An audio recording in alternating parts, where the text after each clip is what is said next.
एक बार भगवान विष्णु शेषनाग पर लेटे लेटे ऊब गए।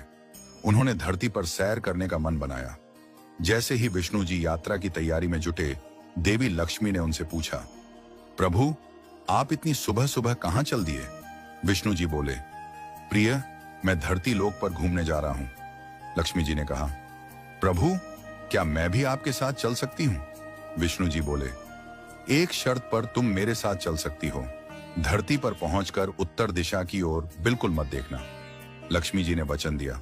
सुबह सुबह मां लक्ष्मी और भगवान विष्णु धरती पर आ पहुंचे।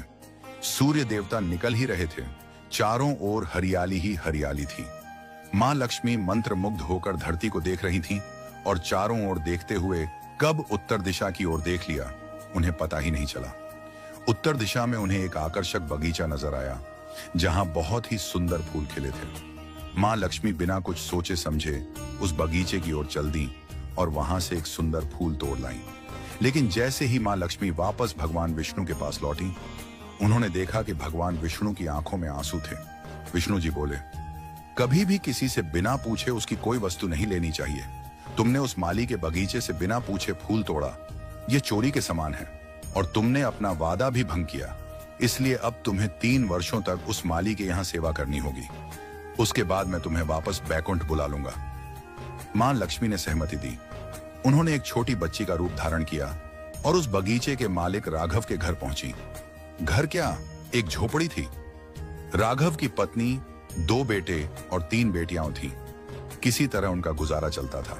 जब मां लक्ष्मी नन्ही बच्ची के रूप में राघव की कुटिया पर पहुंची तो राघव ने पूछा, बेटी, तुम कौन हो और यहां क्या कर रही हो?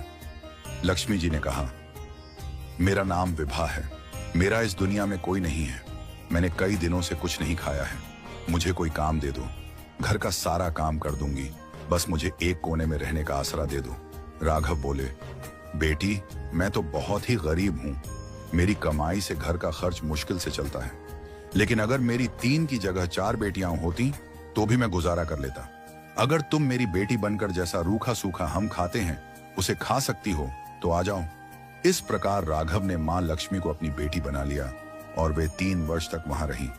जिस दिन लक्ष्मी जी आई, उसी दिन राघव को इतनी आमदनी हुई कि फूल बेचकर उसने एक गाय खरीद ली। धीरे धीरे उसके पास खूब जमीन, धन दौलत हो गई। राघव हमेशा सोचता, मुझे यह सब इस बेटी के आने के बाद ही मिला है।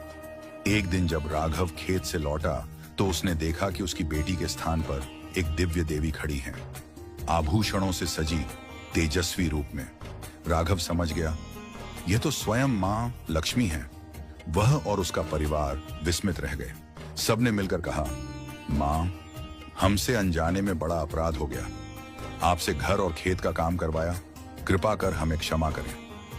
मां लक्ष्मी मुस्कुराई और बोली, राघव, तुम एक सज्जन और दयालु व्यक्ति हो।